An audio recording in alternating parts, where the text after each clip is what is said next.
Good evening and welcome to Flat Earth Debate. I'm your host, Nathan Oakley, and if you are new to this channel, or one of the 50% of the people watching that have not done so already, be sure to subscribe and hit the bell notification icon to keep up to date with the Flat Earth Debate. If you would like to support this channel, there is a super chat that runs alongside the show while it is live, and most importantly, if you would like to join the show and express your views on the shape of the Earth, simply click on the link in the info box below this video, but be sure to mute the page you are currently watching before you do so. In a moment, I'm going to transition across to my photographs so I can share the show on Facebook, Skype and Twitter, and I would encourage anybody who is in the live stream now to please also do the same. Please share the show on Facebook, Skype and Twitter. Once more, if you are new to this channel or you've not done so already, be sure to subscribe and hit the bell notification icon to keep up to date with the Flat Earth Debate.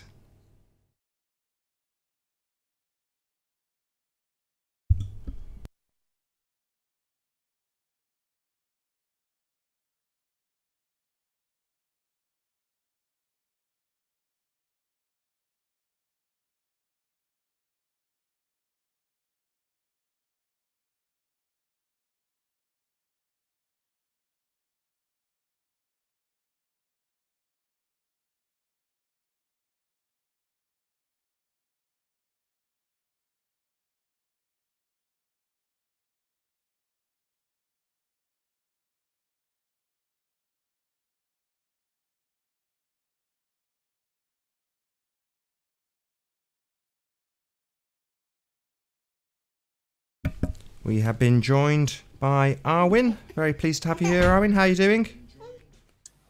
Oh, feedback loop. Good to see you. Yeah, sorry, I forgot to mute. No, it's all good. Need There to you level go. you up anyway. Yeah, hey Nathan.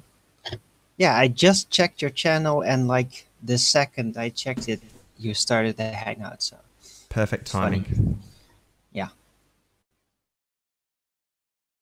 Excellent. Well, the mic's all yours, Arwin. Okay. The Earth is flat, the Earth is flat. No globers can touch the flatness. Imaginary curve. Yeah. Well, I pretty much said everything there is to say about it, so love to explain stuff. Here come the people. See some people showing up in chat. Anyway, yeah, like to reflect back for a short moment here about the whole Riley situation earlier, which I thought was kind of hilarious. And it got a bit naughty, I think. But yeah, I did actually talk to him over Skype right before that video of his for a pretty long period, like face to face with camera and everything, and I explained to him exactly what he was looking at, every detail of it, explaining exactly how it works, what causes it, everything. And then he made the video, I responded to him, and he just said, yeah, I heard it, and I just disagree. But he refuses to really yeah, he just says, I disagree, but he doesn't have any alternative for it. So he just leaves it open, and I thought it was kind of insulting. So that's that. Anyway, yeah, there's no curvature. There's only apparent curvature, optical effects, perspective after a certain distance, depending on your perspective limit or whatever you're looking with. What you get to see changes, and depending on the atmospheric conditions, you get mirage type effects that cause parts of what you see to be erased and become a reflection of what is actually above that. And it's very weird. It's pure optics. That's what that is. But it's very flat when you measure it out. And if he really wanted to know in person exactly what that was, then he'd have to go to that location, same type of conditions, weather conditions, get a boat, and actually film it and go there, move towards it, and he'll see. You'll see how the image changes, how the mirage migrates, and the objects become more as they actually look. That's what I would predict. But yeah, somebody would actually have to go there with a boat and a camera. So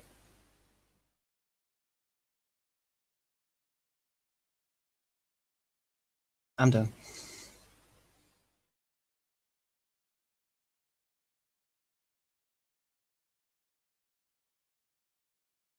Oh, save me typing if you've run out of steam. I'll do a few shout outs Out to of people in steam. chat. No, I just explained that thing, and that was that. That's about the optical curve mirages, and I say that mirages like that are caused by heat exchange of a solid surface like a road in the desert. It will start to yeah, it's even closer up when it's hot in the desert, and you will see a clear mirage being a reflection of what is directly above there. And in the right conditions on sea, well, the ocean will release its heat to the slightly colder air above, and I predict pretty much. I think I'm pretty certain. Yeah, I'm correct about this. It has also a mirage type effect because of the heat release. I think it's mirages like that are directly related to heat release of one body of matter uh, to another body of matter that is in a different state, like solid to air or uh, liquid to air. I think that is what causes mirages. So, yeah, that's about that subject anyway. Hello to Paul C. Good to have you here. Hey. Telex 2010, pleased to have you here as well. Masakuru Alex, have I said that right? MASS. Off air. Say again? Wait, it says off air in the Hangout. Yeah, the Hangout's run by OBS, not Google. Oh, okay. Well, I don't see anybody else here in the room, so. Yeah, no, it's just us till someone else just joined. I don't see him. No, there isn't. There's just us. It's just you and I. Oh, okay. Sorry.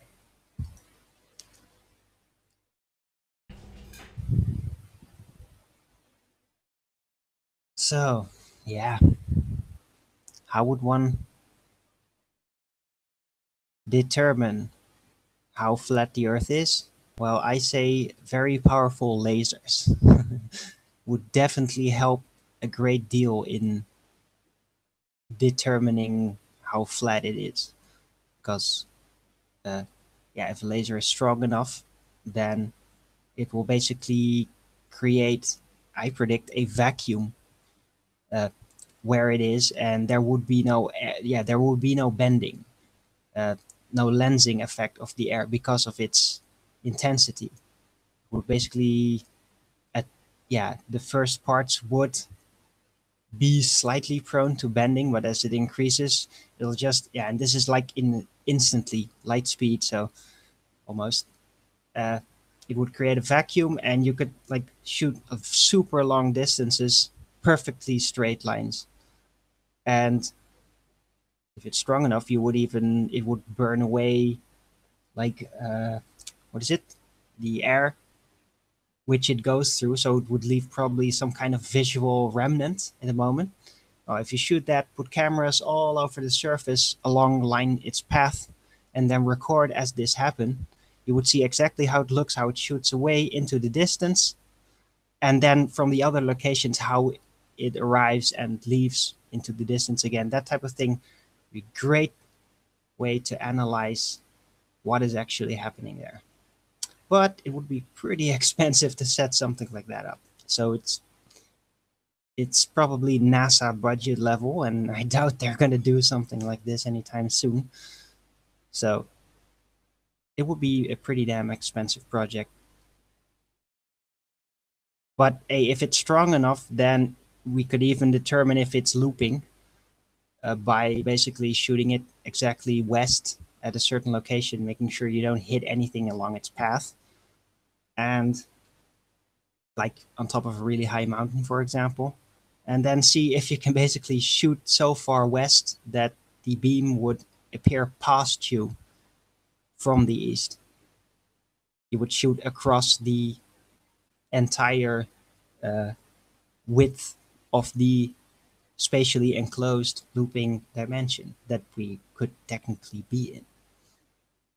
And if not, yeah, then we'll probably hit a dome or something. But yeah, you would definitely find out if you do that. Al K from the chat says lasers disperse. Depending on the strength. Yeah, basic lasers like laser pens, yeah, of course. But hey, if you can like make it like super weapon size, for example, really strong ones, then the intensity would be so powerful it would disintegrate any matter, the air that it goes through, leaving a vacuum which would not cause the light to disperse, basically. That's my theory about it. And I talked to some people a while ago that were really into lasers and doing a lot of research in that stuff, technical guys. And I talked to them and I learned about this concept. It was really interesting. And I think he's now probably working for the military industrial complex. I think he even hinted at that happened. So yeah. Anyway, that's last time I spoke to him is like at least 10 years ago. So whatever. Anyway, yeah, that's my theory about lasers. If it's strong enough, it'll cause a vacuum, reducing its refraction by the air. But it would have to be like incredibly powerful.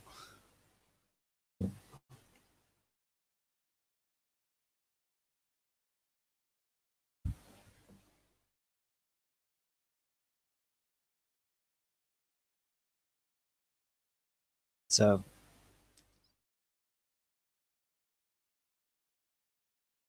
okay, I'm in here for 11 minutes now. Anybody else? Yeah.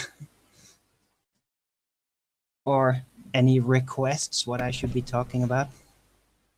If there's a long enough gap, Arwin, I'll do another link and encourage them all to join. All right. Okay, the Afterlife now asks, do laser work underwater? Well, yes, of course they do. But water is a very thick medium, so it would highly increase the dispersion, making it reach not as far. And yeah, if it would be hot enough, then you would get all kinds of, you would like get boiling water and everything and a mass pushing downwards on that. So lasers underwater don't work probably. Unless they have some special modified type of laser, then whatever. We've been joined by Charles, otherwise known as Flat Earth Math. Very pleased to have you here, Charles. Hey, long time no see.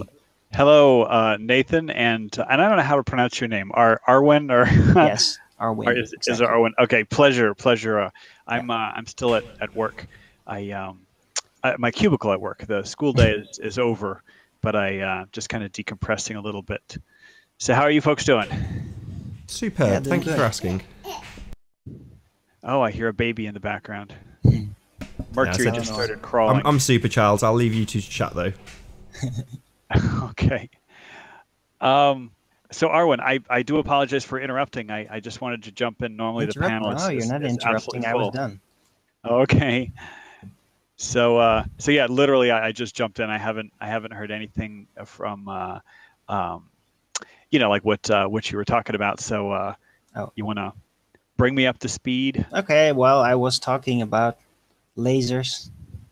My theory about lasers, how I came to the information basically, and how I think it could help prove the flatness of the Earth and how that would work and how you would prevent typical lensing, all that stuff. I had a very elaborate setup, but it would be expensive, NASA budget level expensive probably, Elon Musk or whatever.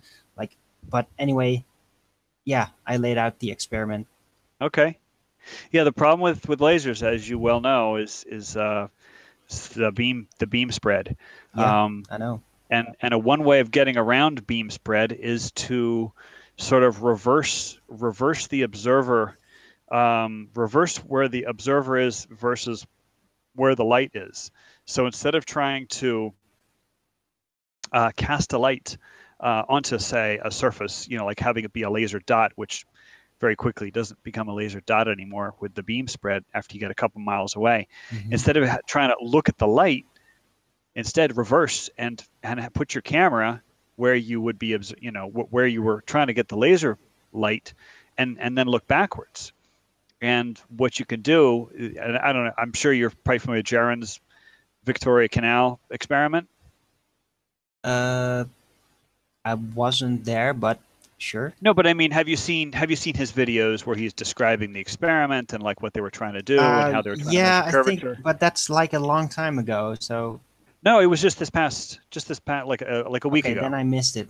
Okay, so essentially what they had was like I don't know, 4 or 5 mile long canal, and they had these panels like a like a sheet of thin wood, or maybe it was like cardboard or something, and then they had a laser and they were shooting it towards these panels, and they were going to cut holes, a series of holes in the panels, so that the laser would go through them, and then they would try to determine whether the Earth was curved. And I can anticipate what the problem might be. I didn't actually see the results. I didn't see like any videos, whatever, that he did on the results. Is that the wattage? You just lose so much power. You lose so much laser light power. And so what I would propose is that you would, instead of having a panel, put a light where the panel is. So I think he was having a like a measured line 15 feet above the water surface. And if you just put lights, like everywhere you're going to have a panel, just put a light 15 feet above the water line, and then you observe it. Like, instead of having a laser where you're shooting the laser, change the laser into a camera, and substitute. I mean, and then you just observe the lights. One was at 1 mile, 2 mile, 3 mile, or I'm being approximate with the distances, and you should see a pattern of the light. Is that making any sense? And then that way you completely laying out a pattern like that, especially at night, would help give a lot of options to actually work out how the perspective works, because it's very weird how it works. So are you familiar with the proposed experiment that Soundly is going to do with Jesse Kozlowski down at the Little Tensas Bayou? No, I haven't heard of it yet. So are you familiar with the Little Tensas Bayou? Do you know, have you watched any of Soundly's videos that he shot on the bayou? Yeah, with the electricity masts and everything, that stuff? No, there are no power lines anywhere near this. It's a causeway that basically I guess it's in the middle of, say, a swamp, but they cleared out like between the two sides of the highway. You've got one highway running in one direction, I think it's east, and the other one running west. And then they cleared the space between the highways, so everything was like a swamp, my understanding. And they cleared all the, the floating plant life or whatever, so that you could actually, ride a boat, from one end to the other. So basically, it's essentially like a 6 mile long lake that's only 30 feet wide. Okay. Because that's the distance between the highways. Don't quote me on the numbers, but I'm just being approximate. So you've got a highway that's on pilings or whatever, those slender columns. Sounds more like a channel than a lake. Yeah, it's kind of like a channel, but it's the water artificial. flows. No. The only thing that's artificial is the clearing of the vegetation. So the water flows freely. Okay. It's you said it was swamp. right next to a highway, so they probably re-engineered that entire location, and the channel was a part of that design. No. I think you're misunderstanding. The water level, it's like a large lake, but then they cleared the vegetation from the surface of the water. When you're in a swamp, you got a lot of like swamp grasses and stuff that grow up through the water and on the water. Yeah, I get it. So there's no land. There's no, I mean, there's land obviously on the bottom, but the bridge, they just drew pilings into the ground, but the water flows freely. The water flows freely under these bridges, like any other long causeway that's over water. So it is water level. I mean, the water is at, what do you call it? Water level, I guess. Yeah. And so what they're going to do is they're going to take a little motorboat and they're going to go to these pilings, for the bridge, which are in a straight line for 6 miles, and they're going to attach flashlights every mile for 6 miles. Ooh, at least this is my understanding. Yeah, that's a good one. So they're going to attach flashlights every mile for 6 miles. Obviously, when they attach the flashlight, they're going to have like a yardstick or something and measure an exact distance from the surface of the water, and then they'll have an observer at the end observing. I'm assuming it's going to be like 6 flashlights, and then you can see the pattern. And you could even film it as they go, and then time-lapse possibly. it.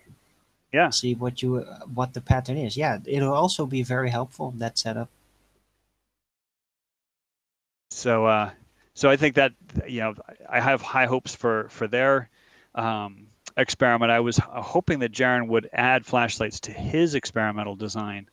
I'd sent him a bunch of messages, but he's a very busy guy, and there was a lot of people getting involved in that experiment. So that's a possible future experiment at the Victoria Canal, because it makes it very similar to the Bedford level experiment done by Alfred Wallace. Mm-hmm. Are you familiar with that one? It rings a bell. Yes. Yeah. So the original Bedford level experiment was done by Robotham, where they were like right down in the water. They had a telescope that was just a few inches above the surface of the water, and then they had a boat sail away with a flag on the back, and they could see the flag the whole time. Yeah, it's pretty famous, that experiment. Right, very famous. So what Wallace did, and I don't know how many years later this was, is he got way up off the canal, and he used the canal as simply a measuring device, or he used the canal as a water level. So there at the 6 mile mark, there was a bridge, and then so they put a banner like 14 feet above the water, carefully measured.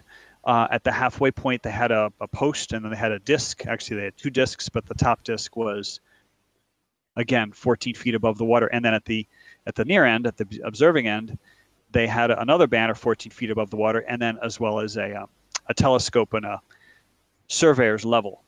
But I think they had a really nice telescope, like a 12-inch telescope or something with a ridiculously large lens. But the point is that everything was 14 feet above the water. Mm-hmm. And then when they sighted down from the one end to the other, and they actually moved the telescope and the other end, so they were able to observe at both ends of the 6 mile stretch. The disc in the center appeared to be higher than the sight line to the far, to the far target. So the conclusion that Alfred Wallace drew was that the Earth was in fact a globe. Okay. Well, that wouldn't be my conclusion. Sure. It's still just it's still a perspective effect, as I talked about. Like, the air just lenses it. So, we've been joined by, sorry to interrupt you, depending Aaron. on the type, different. Sorry, we've been joined by Truth Seeker. If I could just say a quick hello. Yeah, hello, thank you. Pleased to have you here. Sorry to interrupt, guys. That's all right. So I was saying, I still predict that this type of experiment would highly differ in its observations and results depending on the weather conditions and the temperature and the air moistness. So this is what I always say. This is always my end conclusion, and that is it's all apparent curvature, because depending on the weather conditions and temperature, it's going to be a different type of curvature, and that doesn't make any sense if it's a globe, because then the curvature should be perfectly consistent, always exactly the same. And Yeah. we never experience it as such. We never. Well, that's a very good point, because and we need to distinguish between curvature and the effects that we see when we look across great distances. Yes. Those are two different things. One may reveal the effects of curvature, but it isn't like the definition of curvature. All right, so it's like if you are looking at Chicago across Lake Michigan, you could say, oh, that's curvature, or you could say, oh, that's the effects of curvature. Yeah, and what is said about the curvature, what it's supposed to be, 8 inches per mile squared, that's never a it doesn't seem to be true, because Well, but there's been observations during very clear days where thus the lensing effect is the least. There are incredible distances, so much further than should be even close to possible on this 8 inch per mile squared curvature level. Yeah, well, the problem is when people use 8 inches per mile squared as an obstruction formula, which it is not. And so when you use an actual obstruction calculator that's based on 8 inches per mile squared, you get results that are much, much closer to what we see in the real world. And when I say much, much closer, yeah, there's a little bit of variation due to exactly what you said: weather conditions, moisture, humidity, temperature, pressure. But those conditions. It's not 8 inches per mile squared. Well, no, it is 8 inches per mile squared. That's not the only formula. That's the mathematical it basis. Either works or it doesn't. So, well, it's very nice that you have this calculator that, like, oh, it uses this, but if it is 8 inches per mile squared, then we should perfectly be able to do it ourselves without any device or formula translating it for us. Just want to say a quick hello, if I may. Sorry to interrupt you again, Arwen. I'm really sorry. Can I just say a quick hello to Curved Water? Pleased to see you, Curved. Hey, everyone. Hello, Pleasure Curved Water. Good to see you. I don't think we've ever spoken before. I'm being facetious. So, Arwen, you have a really good point in that you yank out the middleman, but it's really, really important you understand the geometry of 8 inches per mile squared requires that the observer be essentially at ground level, or in the case of water, at water level. And so that you're not going to be able to see very far if you have, like, one of these underwater cameras where you have the lens like halfway submerged in the water. That's when the 8 inches per mile squared is most applicable, is when literally the camera is actually half submerged in water. No, that's not how that works. Requires that the observer be at height 0. No, it doesn't require us to be anywhere, because it is the geometrical formula for the literal curve. Oh, absolutely. Yeah, so that doesn't make any sense. Oh, great. Okay, so that's why I said you got to use an obstruction calculator, which uses 8 inches per mile squared as the sole or as the main mechanism. And if you can indulge me for a moment, if you have an elevated observer and you were trying to look at a far, like let's say you're looking at Chicago across Lake Michigan, and you're standing up on a 200-foot tall, sand dune or something. Well, your sight line is gonna, you're gonna see the horizon, and that's where the observer height is 0, is where the horizon is. So what you do is you use 8 inches per mile squared backwards to figure the distance to the horizon. Then you use 8 inches per mile squared forwards from that horizon towards Chicago. So you're still using 8 inches per mile squared. That's ridiculous. Well, no, but that's the mathematics of it. No, that's back calculating. No. I think you misunderstand, because that's ridiculous, man. So 8 inches per mile squared, if you draw a circle and you draw a tangent to that circle, 8 inches per mile squared sort of describes the curvature of the Earth, and it's a pretty good approximation. But that tangent line means the observer has to be literally touching the surface, okay? Because that tangent line is where you're measuring the drop from. So if you're standing on the beach and you're looking out at the water, well, you're no longer tangent to the Earth. You're 6 feet above it. I mean, if you're 6 feet off the water, okay. And if you're obviously on a 200-foot tall sand dune on Lake Michigan, you're 200 feet above the water, Okay, so you can't just simply plug it into 8 inches per mile squared because you're now at an elevated observation point. No, it should But what? still work. Well, You just change the angle of view, basically. That heightens the distance, but it still doesn't account for the very long distances that you can yeah. still observe. The point that I was going to make about the very long distances. First off, you have to use an obstruction calculator, and I think most folks agree. A distance is a distance. But once you use your obstruction calculator, you're going to get results that are within a half degree of reality. This is ridiculous, man. This is absolutely ridiculous. The curve is the obstruction, so we don't need any obstruction calculation. We need the curve calculation because the curve is the supposed obstruction. End of story. So, I mean, you can draw this out with literally a circle on a sheet of paper, and you could say, well, where's the tangent line?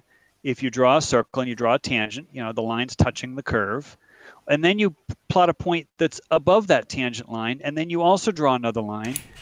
And it seems like what you guys are arguing is that the curvature drop is going to be exactly the same from either, you know, from an elevated observation point or for a tangent observation point, and that's simply not the case. Okay, here I have a proposal. Sure. A way to measure this out.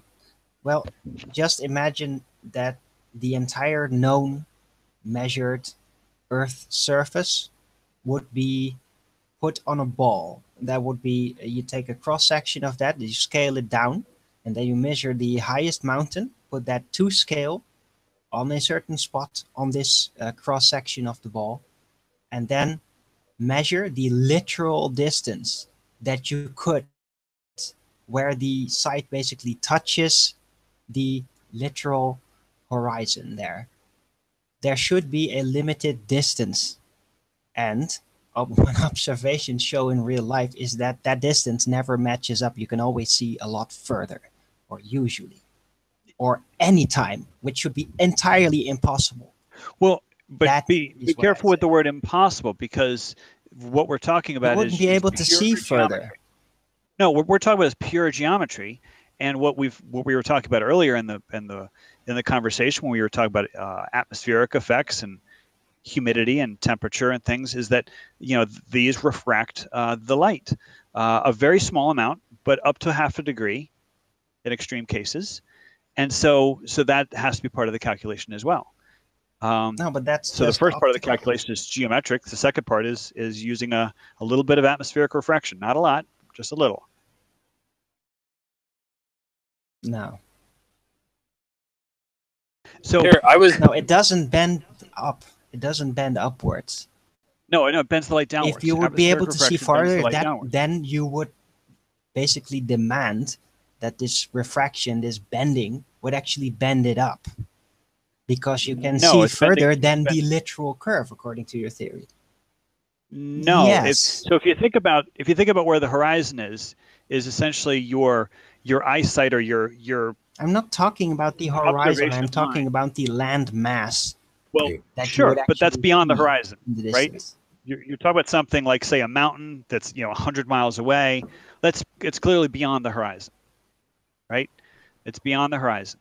So the horizon is providing your obstruction, but yet you could see the mountain beyond it. That's because it's not the horizon. That's a mirage effect. It's not literally like that. It's part of a reflection of what is up there. So part of the horizon, what you actually get to see, is a reflection of what is on the top of it. That's why it seems like there's a piece of air just cutting it off, putting it down, as it were. This is what perspective does. Yeah, perspective is a little tricky, because the actual quality of perspective can never cause something to look like it's in front of something else. It can never cause obstruction. No, it does, and we have proof of this with footage, camera footage, in the distance, zoomed in, and you can see it. It's clearly things being reflected, looking not exactly in the shape as they are, because of this. Parts of boats. That's refraction. Those are mirage effects. That's not perspective. Right. So yeah, I'm very familiar with that footage, but that's not that's not perspective causing, you know, you to see like the boat reflected in the water kind of thing. Yeah, it is. That's what happens after the first regular perspective limit. Then you get the refracted, the mirage effects, depending on the air moisture, basically, and the heat conditions. That kind of determines how close that point is when that starts. And it seems that when it's hot, the point is a lot closer. So you get to see the mirage effects a lot closer up at the, at the horizon, basically. So here's a question, Arwen. Have you ever seen footage of, you know, say ships on the horizon kind of thing, where there were no mirage effects? I mean, a lot of the footage has mirage Nope. effects. I will say that. But have you ever seen footage where there were zero mirage effects? Nope. It's always there. It's part of perspective. Okay. It just depends on the conditions of the weather, how far away this point is, and if there's anything physically obstructing your view. If it's like misty or whatever, then I'm talking about clear conditions. That's what I'm talking about. Because yes. I've seen. Then it will still occur. I've seen the footage, and it's fairly rare because mirage effects are so common when you're looking tangent to a body of water. It's always there. It's a natural part of, basically, of perspective. Yeah. Well, the thing is, but it's never been defined. So when people use the word, guess why that is. Well, anybody's free to define it. It's a free country. Yeah, but it'll get in the way of the. I mean, this is a free conversation. Globe, so. You know, so you know, it's a free. Anybody's free to define. Like, you know, people invoke the name perspective, and well, it would be nice if somebody defined what it was. Well, I do. I've been doing that right here. Well, but it seems like what you're describing is the curvature of the Earth. No. Like when we see things like. Well, you could say that's not what it looks like, but then you're going now against expectations, against human expectations. Yeah, that's always troubling, isn't it? People don't like like that. So one way to cut to the chase is to say, why don't we measure curvature using instruments like a theodolite? Have you ever heard about how you can actually measure the curvature of the Earth using a theodolite? Nope. Okay, well, it's pretty straightforward. You take two stations and try to get them a couple miles apart. I mean, they don't have to be extreme distance apart, but like maybe 2 miles apart would work pretty well. And what you do is you shoot a sight line from one station to the other, and then you measure what they call the zenith angle. So it's the angle that is formed between a point straight over your head and that station, so that it's probably going to be pretty close to 90 degrees, maybe a little, you know, fraction of a degree more, fraction of a degree less, depending on elevation. And then you go to the other station and you shoot, I think they call it a back azimuth or something, or a back sighting. And then you measure the zenith angle, the angle formed from the point straight over your head to the line pointing towards this other station. And again, this angle will be very, very close to 90 degrees. But what happens when you add those two angles? Well, if you add those two angles, it should add up to 180 if the Earth is flat. And if the Earth is a globe, then it should add up to slightly more than 180. You would need to give me some visual aid because I lost track. Okay. I don't know if I can. And I mean, like, literally show this on a video. And it would help way too. Too much. It would help too if you had any kind of first-hand experience using a theodolite, if you're a surveyor or anything. Because every time a glober tries to use the theodolite as an example, we ask them how the machine works. Yeah, I'm just going by what I learned from Jesse Kozlowski. But there was a YouTuber, I think he was called Red Pill World, and he made a 5-video series where he started the video series seriously thinking that the Earth was flat. And then so he shot some observations. I think it was on Lake Michigan, towards Chicago, and measured, you know, very, very precisely using the surveyor's benchmarks, shooting towards Chicago. And then he ended up the series concluding that the Earth was in fact a globe, because of his careful measurements. So no, I've never used a theodolite. I just go by what I know about them.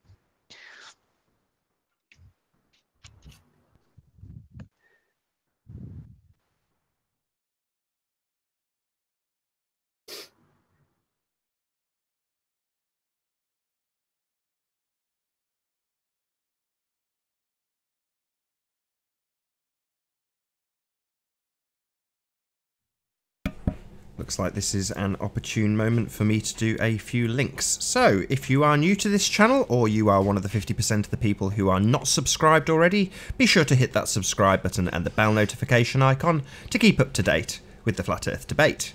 If you would like to support this channel, there is a super chat that runs alongside the show, and I have been periodically spamming the chat with Shilscanner's advert for that super chat link, so hit that super chat if you'd like to support the show. And most importantly, if you would like to join the debate with the page that you are watching currently on mute, simply click on the link in the info box below this video to join the show and express your views on the shape of the Earth. There are, however, a couple of rules in the Hangout. Number one, please do not swear. If you do swear, you will be ejected, but if you are, you will be warmly welcomed back on the next stream, so please do not try to rejoin the show using sock accounts.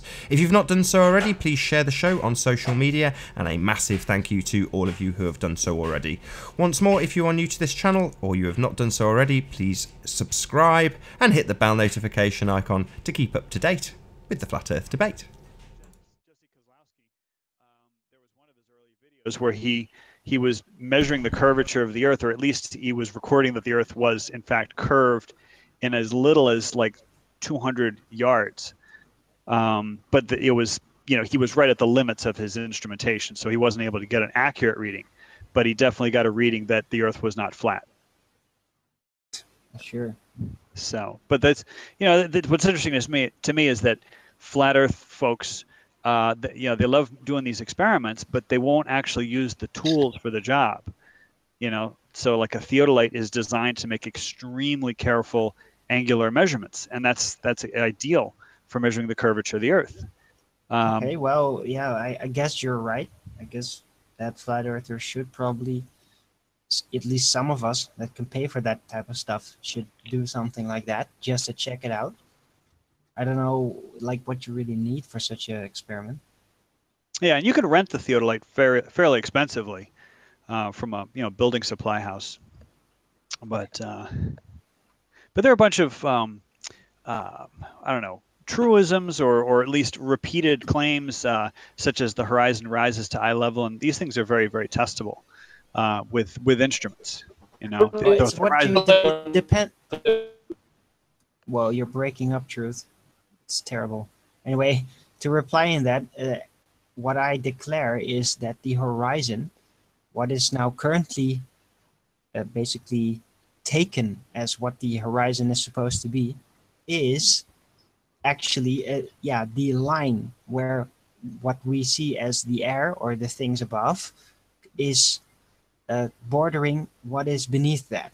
But what I'm saying is that by nature of perspective itself, it will always be a little bit down of the actual literal position, because of the perspective effect that reflects what is on the top of the real horizon downwards as a mirage effect. And this will always be visible in the distance everywhere, unless it's physically obscured by mist and the likes. All right. Would it be wrong of me to ask for you to explain what you're talking about with this footage here that I'm showing? Yeah, that's exactly what I'm saying. It's mirage, clear as day. All right. Well, can you point out the mirage? Well, the mirage occurring here. You know what the ship looks like, right? It's blurry as hell. Yeah. It seems to be very vertically blurring. It's like a bunch of vertical lines. Arwen, do you see the size of the ship? Yeah. Now look at the bottom part there. Look at the bottom part. It's wobbling all over the place. It's all smeared out vertically. Do you see the size of the ship here, Arwen? Yeah, it's very big. And it's pretty close by. Go from there based upon what you're describing. Can you explain it to us? Yeah, well, depending on its height, and cruise ships are pretty damn high in its totality. Yep. Depending on that, if it's not too far away, like really far away as these windmills, I presume they are, then you would see just a blurred bottom part, and the rest would just be plain visible without any blurring. Can you tell me where the rest of the ship is in this image? Here? I Is didn't the see. ship? Yeah. Where's the ship here? I don't see Now, it. if he zooms in on it, notice it. No more of the ship comes back when he zooms in. I don't know what So you're talking what's about. That going on blurry here? thing over to the right there? The whole thing, that right there is the ship. Remember this ship here? No. Is that This it? ship. Oh. Okay, yeah, It's then this it probably boat. turned its back. It's going towards away from us. So yeah, then the further it goes, then it should completely have that effect. What you're seeing. Oh wait, it's like the top part of it. So it's Yeah, not you're just seeing the top of it. You're Wow. only seeing the top. Didn't There's realize a that. huge portion of the ship that's missing. Yeah. That's why I like to show this. So what do you think? Well, I think exactly what I said. It's like this is all blurry remnants, as it were, of the is this top water? part reflecting to the Is bottom. this water blurry? Is that water blurry? No, the water is what, like, in front of it is the first horizon. Yeah, that's the top of the water. After that point, there the Mirage perspective goes. The actual physical horizon should be, well, halfway this image. Where Roughly is the there. Mirage effect here? What Everything Mirage above effect? what you see as that watery, wavy part. Everything above that is Mirage? Yes. So you're saying the ship itself is actually completely blocked by the horizon, Right but now, due to it a seems to be, mirage, yes. part of it's lifted up above the horizon, What you're seeing here pulling should it into be our a sight, mirage effect of rescuing the it. upper part being reflected downwards. Okay. All right, Arwen. Thanks for trying. I'm not going to ask you to think about this anymore. Oh, I have no trouble doing it. So sorry if I've given you a headache. Yeah, So, you've given me no headache. It happens. Sorry Go ahead, Charles. for busting in, Curved. But Arwen, one of the things that you can do with a, and you can even do this with a dumpy level, you don't need actually a theodolite, is you can make sightings from your observation point towards that, say, that cruise ship, and you could aim at the top of the mast, you can aim at the horizon, and then you can have a reference picture for what the cruise ship actually looks like, and then you can actually shoot where the water line is, which is obviously it's obscured in that image. And what you find is the cruise ship is physically lower. I mean, it is absolutely lower than where it would be if the Earth were a plane. It's significantly lower, like hundreds of feet lower. And so that's why we have that water horizon obscuring, a good 2/3 of that cruise ship. And that's very much predictable with globe mathematics, and you can even include a little bit of refraction. Really. What did you say? I don't believe you. But my whole point is try to make careful measurements, because oftentimes people make casual measurements. So they'll say the horizon rises to eye level. And I know you don't say that, but the horizon does appear to rise to eye level. But if you get an instrument, but you can it's actually slightly measure below, or slightly below, above eye level, because of the perspective effect that causes the mirage in the actual horizon to be like the upper part of the real horizon is reflected downwards. So what do you say to when you increase your altitude, the horizon dipping even further below, which is absolutely not what would be expected if the Earth were a plane? No, it doesn't do that. It goes down to a certain point, and then it stays at that point, despite if you keep on going upwards. That's what happens. No. Yeah. Well, the thing is, but measurements say otherwise. So real world measurements. No, I've seen videos of that. Eric Dubay. Well, but when you say you've seen videos, and he was right. Well, when you say you've seen videos, were they videos that were shot using instrumentation? Yes. Like a theodolite, where they were actually measuring upwards. Very early work of Eric Dubay, and he was right. Explain it in detail. That's exactly how it works. Okay, you said very early work of Eric Dubé. I don't know if he's ever used instrumentation in any of his videos. Well, you don't consider balloons with cameras as instrumentation? No, that's what I would call casual observation.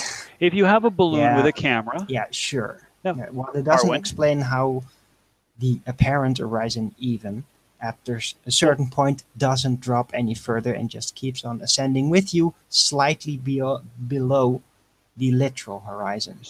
Yeah, but here's the thing, Arwen. If you have a balloon and you put a camera on it, there's no precision in that. I mean, you might get wonderful footage, but you have no precision and you have no measurements. No. Right? And that's really the point I'm trying to make is that if you get precision measurements. No. I mean, otherwise you're just going to get some really great footage. I mean, I'm not going to, fault the footage. The footage is probably beautiful. Yeah, but if you ascend, see, then eventually the horizon will stop dropping, and that's just it. And but you how can't can you tell this? use measurements and everything to account for that at all. Yeah, but what we're talking about is using a casual observation, right? A camera hanging from a balloon, and like every single one of these pieces of footage, that there's a little bit of bobbing around. I mean, you can't say that the horizon is exactly 3.7 degrees below eye level. There's no that's what I'm saying. Yes, you can, and you can measure it out. How can you do this with a camera just hanging from a balloon? How can you measure this angle? Well, eventually it will stop dropping, and that's conclusion on its own. Well, you say it stopped dropping, but the camera is bobbing the entire time. That doesn't matter. Doesn't matter how much it bobs, even if it makes it completely blurry. If it's actually a ball, then if it goes up enough, then the horizon should constantly keep dropping. But how are you measuring this drop? If we have a bobbing camera hung from a balloon, because of an altitude meter. Now, the Well, comparison to what you see down there and what you see up there should be very clear. The sky part should be growing of the entire footage. Very clear ways to figure that out. All right, so I guess we differ on what apparently, instrumentation, what instrumentation means, but yeah, well, observation can bring you very far. And point out but careful certain things observation that you can't overcome with instrumentation in theory. Well, but careful observations get you further than casual observation. Sure.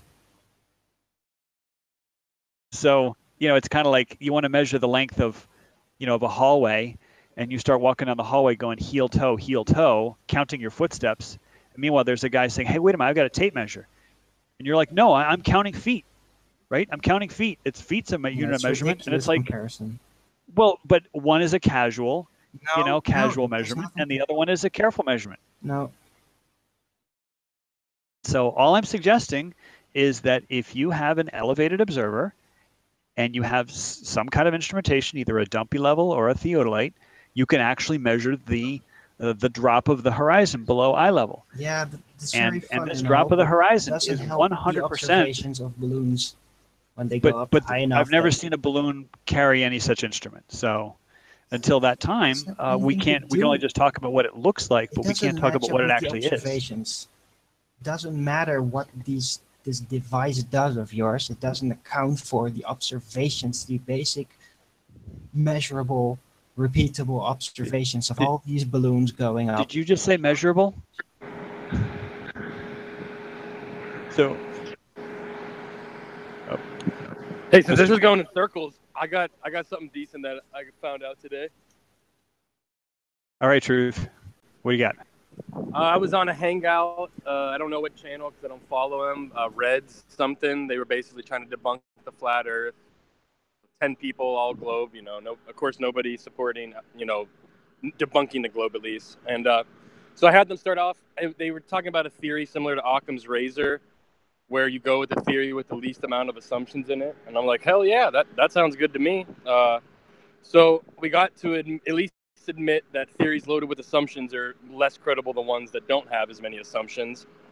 And then we started to boil it down where they were convinced side had more assumptions than the globe side, when we could actually tear it apart, we got them to admit that regardless of frame of reference, we're stationary and motionless, and that the globe clearly has more assumptions given that frame of reference, that all observations prove we're stationary and motionless, regardless if you think we're moving. That's very interesting, Truth, except for all observations don't show that we're stationary and motionless. No, because I had them actually casual observations, sure, but not careful observations. Yeah. Okay. Sure. Well, then I had them at least admit, regardless if they nice thought it was spinning. category. Nice categorizing. So, if it could actually be very easily done, and if it would actually show that it's flat, then it's casual observation. But if it's some kind of cryptic measuring system that's very easy to tamper with, then it's real. It's nice. Yeah, so real quick though, then you're right. I agree with Arjun 100% on that. But I just wanted to bring up the point that they are often hanging their hat that they're running with the theory with the least amount of assumptions, and they're claiming that yes, all casual observations prove that we're stationary and motionless. Well, then that discredits their first argument, because the one with the least amount of assumptions would go, we're a stationary, motionless plane, rather than inserting curve, spin, speed, all these things. Yeah, absolutely. And that's where we were, say 3,000 years ago. If you look out, the horizon's flat, right? We don't feel like we're moving. It looks like the sky is moving above us. It looks like the sun, and the moon are orbiting us. So absolutely, the Earth is flat and the sky moves above us. That's you got no argument with me there.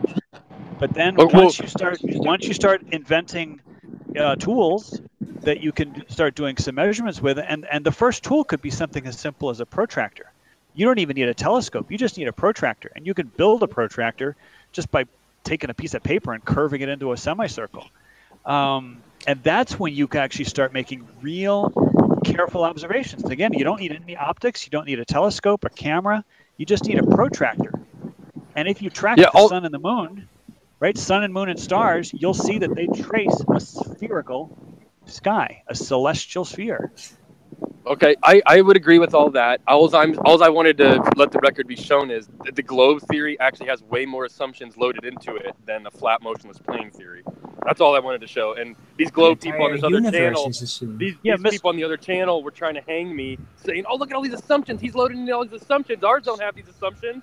Well, but Truth, like, yeah, yours has way more. But truth. If you restrict yourself to waking up in the morning, looking out at the horizon at the beach and saying, hey, it's flat, and then like feeling the earth beneath your feet and saying, does this feel like it's moving? No, it doesn't feel like it's moving. If you restrict yourself to those two observations, absolutely, the earth is flat and motionless. Absolutely, no argument.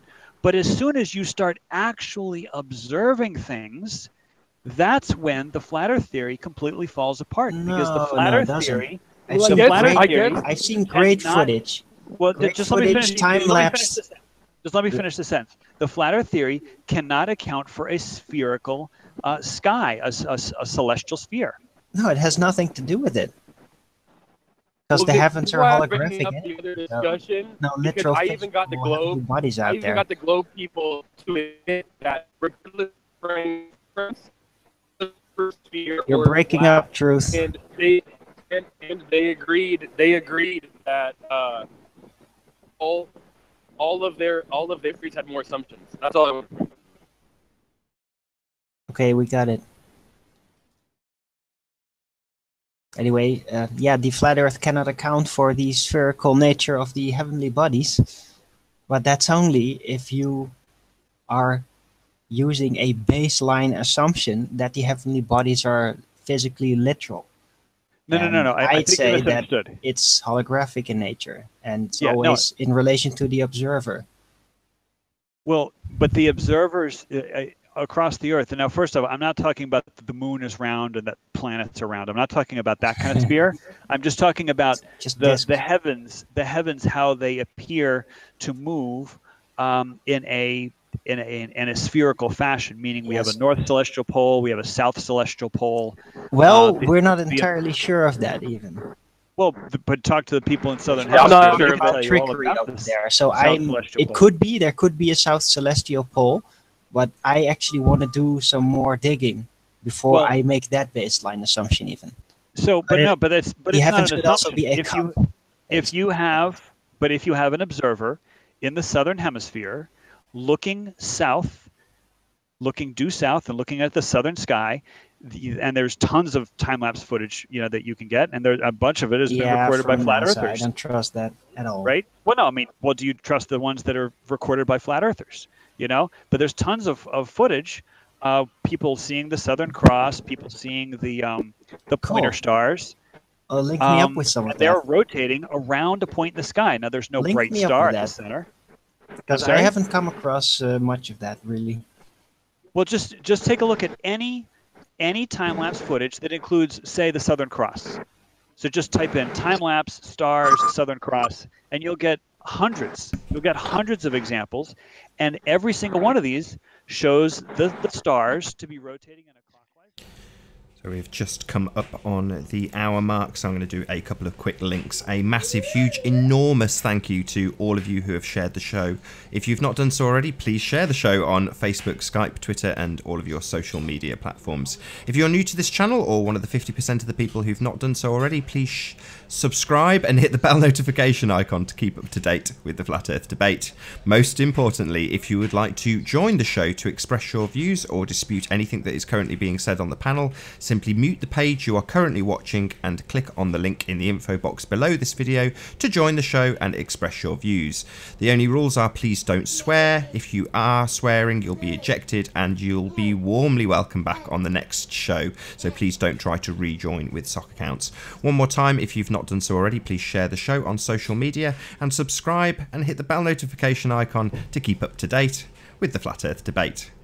Actually, the smallest constellation, because it's got, you know, these four, actually it's five, you know, bright stars in a very tight formation. Mm-hmm. So of all the 88 major naked eye constellations, it's actually the smallest one. So it's very, very distinctive. Okay, I'm looking at the footage right now, and this is not a center point at which this thing is moving over the horizon, basically. Very, how do you say, like the curve? There is some kind of curve in its movement, but it's absolutely not anywhere near the center point. I never said it was near the center. I said you'll see the Southern Cross rotating around an imaginary point, which is the southern split. Around an imaginary, that point, if I take this curve, should be like directly under the observer here. So well, that's might I suggest point around which a globe is rotating, really. Might I suggest at all that you take a look at as many pieces of footage as you can. Obviously, this one is really good. I'll post it right here. But there's just a bunch of them. There's a bunch of them, and then some are good and some are bad. And there's actually ways that you could fake star trail footage. So you have to be careful of that. This seems pretty. Yeah, can we find how this is impossible on a plane? Because I don't understand where he's getting at. No, this is very possible, and even on the plane, it doesn't matter because no, I understand. I agree with you. Anyway, so it doesn't matter if it's a globe or a cup. Exactly, Arjun. That's my point. Is he's not proving either or with this evidence. I know. So first of all, that footage, just from I haven't even looked at the caption. That appears to be shot from the northern hemisphere, looking south. Oh, really? Well, I mean, I don't know. Read the caption. I don't know where it was shot, but that's what it looks like because it does appear to be moving around a point that is below the horizon. So what I would suggest is that you find southern point below the horizon. Are you serious? Look at the rotation angle there. That's not a point below the horizon. That's almost 90 degrees. Okay, it appears it appears to be things rise in the east and they set in the west. So it appears as though we are looking south from a northern hemisphere perspective. Okay, it's from the equator. Okay, that's the caption. It says from the equator. Okay. Right? Okay, that explains. But it actually doesn't. Well, then it's not. To be shot from the equator because not at the center point of the south pole of this imaginary globe of the heavens, because this is the cross. What they're pointing at here. Sure. They're rotating around. Right. Well, might I suggest that you look at one of the other 100 videos of showing southern hemisphere star trails. Okay, that is not a very good one, especially since even the caption says it was shot from the equator. Why don't you find one that was shot from Australia or South Africa? Wouldn't the equator be the most ideal place to take these images? Come on. Well, how many people live on the equator? And the thing is, what you're trying to find, what I'm trying to get you to find, is that if you observe the stars from the southern hemisphere, the observation pattern mirrors the observation pattern of northern hemisphere stars. Not the same, but mirrors. So we have our Big Dipper. Yeah, and that's not like a trick or something. Counterclockwise around the northern celestial pole. That's not a trick. It's not a mirror image, basically. No, it's not. It's not a mirror image. Very trick to do. Come on. I'm just saying that it's parallel to our observations. It's so just if you want to do a real quick fact, that's what it is. So for example, I live at 40 degrees north, and the northern, the Polaris is exactly 40 degrees above my northern horizon. And if you take somebody in Sydney, I think that's around 30 degrees latitude. Well, the southern celestial pole will be 30 degrees. I'm sorry, it's not 30 degrees. Yeah, it'll be 30 degrees above their southern horizon, right? And it matches perfectly. Just take your latitude, and that's where the celestial pole is going to be above the horizon. It doesn't matter if you're in the northern hemisphere or if you're in the southern hemisphere. And that doesn't make any sense if we live on a flat plane where there's only one center of rotation. It doesn't have anything to do with the flatness of the Earth, what we see in the heavens at all. Well, how that implies anything. Except for the fact that you've got observers all over the Earth who are all observing stars at the same time. All right, that's the key. If everybody on the flat Earth is looking south and they all see the same celestial pole and all the stars rotating around it, well, then they can't all be looking in different directions. They're all looking in the same direction. No, it's holographic. It's holographic. It's holographic. It doesn't matter where you are. You always get to see what is out there in accordance to your location. It's all relative to the observer anyway. If everyone over the entire world, flat Earth, planet, whatever you want to call it, would all at the same time do observations and measurements of the heavenly bodies, you would all line up all that data in one single stroke, then none of it would make any sense, because the moon would be all over the place. It would make any sense at all if you'd all take it literal. It actually makes 100% perfect sense in the heliocentric model. And if you think it doesn't, not even close. The heliocentric model. It makes zero sense. It literally makes zero sense. It literally makes zero sense. Well, then you don't understand the model. You don't understand the model, because the observations that you can make of the sun, moon, and stars will be at most, under extreme circumstances, a half a degree off from where the item should, quote unquote, be. And that's talking about the theoretical model. I'm talking about physical observations. Yeah, no, the physical observations. Those observations. Things are exactly where they should be. No, they won't be. The moon is not. It rarely is. What do you mean rarely? Have you ever used? And it doesn't line up with the heliocentric concept at all. I'm sorry. What'd you say? The moon path doesn't line up with the heliocentric path at all. It lines up 100%. And I mean, I've spent 10 years, well, 9.5 years studying this. All right. I've literally spent all this time studying the flat Earth and then the heliocentric model, and the moon 100% lines up exactly with where the heliocentric model predicts it'll be.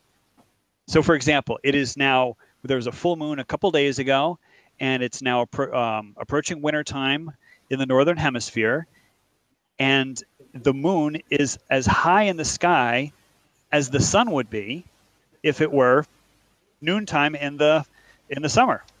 You know, and it's like that's pretty cool. Why does it rotate around its axis exactly aligned to the observer? Well, now we're getting into the why. You know, there's a lot of things that we can't explain. I mean, I don't want to explain that. Yeah, but that doesn't work, because you can emulate. You can emulate this with your physical, literal models. Sure. And that You does can not emulate it. match what you would see on that model. Whatever your techniques are, it's not going to match what you're going to actually see out here in the sky. I don't understand what you say, but it won't match. First off, if you actually build a physical model, and then you have the one face of the moon facing towards the Earth at all times, it absolutely will match. It would be tough to construct an actual physical model because the sun is really big and really far away. But you could at least construct the Earth and the Earth and ray moon. trace it. You can. Sure, you could build a exactly 3D model, theory. and all these softwares like Stellarium and all these other astronomy softwares, they literally have 3D models, and you could light them from any direction. Yeah, and it absolutely matches up. No. And you could do it yourself. You can use Blender or you can use Unity. You can actually. I know. I did some experience myself in the 90s with my very early Amiga 1200 computers with ray tracing. Okay. And the interesting thing was that whenever I tried to actually emulate on short term a cosmos or whatever, would it always look very science fiction. It would never even come close to the actual observation on the Earth, even if I used a bottom part. Can I please finish? Sure. But Sorry. there was a very specific program outside that you can introduce to emulate the entire heavens, to make it look exactly like it did on the Earth. That existed even back then in ray trace programs of the 90s. Don't tell me off. I'm going to interrupt you now, Arvin. I'm really sorry. I'm just going to introduce Jibby Jedi. If you can give him a few seconds just to get on the mic and say a quick hello, if you don't mind. Just pause just while he says hello. Hello, this is George Takei to tell you that the Earth is flat. Thanks for being We here. agree. Good to see you. Kind of. Good to see you. Okay. Anyway, I'm gonna take a smoke break. So keep it flat, guys. Burn him if you got him. Hi, Charles. Chuck. Chat. Hello. So, Jibby, you'd be very surprised. I have a very vivid dream life. And last night I had a dream that there was some sort of event, that it wasn't exactly a formal event, but there was a bunch of people there. And then, people start, going their separate ways. And it ends up that it was you, me, and then my sometime quasi-girlfriend, Ellen. And then so we were going to go our separate ways because the event was over. And I was thinking to myself, you know what? Hey, why don't we just go to a coffee shop and just kind of hang out? And so I was just thinking, just like really positive thoughts in your direction, Jibby, because at some point you and I will sit down at a coffee shop and just shoot the breeze. And I just feel a kinship towards you. So I just wanted to let you know live on TV. If you ever enter New England, you get in touch with me. I'll make the drive to whatever state you're in New England. I could just make a couple of quick introductions, guys. So we've been joined by Epistemology for Truth and P. Mars. If I could just get Epistemology to say a quick hello first. Hello, Epistemology. Good to have you here. Yeah, thanks. And also P. Mars. Hello to you. Hello. Good to have you both here. Sorry for interrupting. Charles, did you? You saw my article. What did you think about the math? It's a very, very easy mistake for a layman to make. I wasn't familiar with the 8 inches per mile squared either before I entered the flat Earth debate arena. So yeah, he just got his numbers wrong.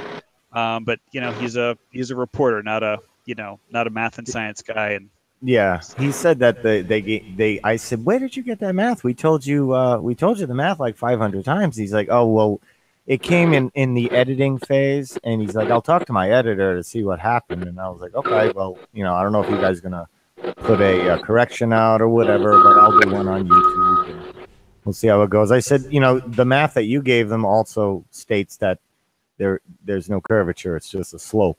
So it's like it worked either way. So that it's not a ball. It was a very interesting article. Well, I gave him the human story because he really wanted that, because he was like writing this up and he wanted something interesting, because just regurgitating facts or whatever, it's just he wanted, like, all right, how's it impacted you? How has it impacted your life? So I gave him the human story. he gave me fairness in reporting flat Earth. So win-win, I figured. Gave me what he wanted. He gave me what I wanted. Yeah, I'm very glad that you're pleased with the results, because the story was mostly about you, and it's really easy for the reporter to get involved. So yeah. I'm glad that you're pleased with the results. Yeah. It could have been worse. We all know it could have been worse, but it was fair and neutral, except for the equation math mistake. But yeah, I thought it was good. Well, when I saw you in here, Charles, and I'll let you guys get back to it in a sec. I just wanted to, this is just a little hit and run kind of thing I wanted to do here, real quick. We all understand how shadows work, right? This is the SpaceX CRS-11 landing, and of course, we all know this is what real live photography looks like here.